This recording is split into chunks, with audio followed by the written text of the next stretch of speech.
Well, made by Johnson Brothers, Hanley, a piece of Staffordshire ironstone, made mid-century this one, from their Old English castle, or Old Britain castle state. Let me get the title right. This is Chatsworth, depicted in 1792. They did a series of the central blockworks in a variety of different colours on the transfer prints. This one's got some hand colouring detail put in by the Johnsons decorators.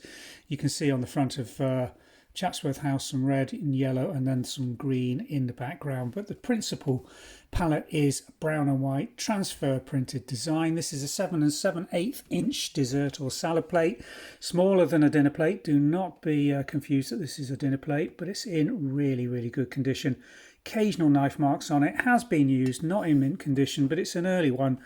There we go, the Johnson Brothers angular crown marks, Old Britain castles, all decoration under glaze, permanent and acid resistant colours, are genuine hand engraved ironstone. So 1950s, 1960s on those particular marks.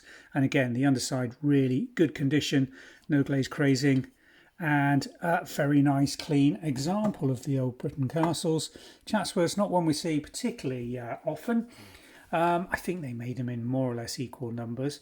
Don't know whether more were prone to being used and got broken than others, but not seen a Chatsworth one in this size before. So an interesting example, mid-century Johnson Brothers, Old Britain castles, 7 7/8 inch brown and white version Chatsworth dessert plate. Thanks for watching.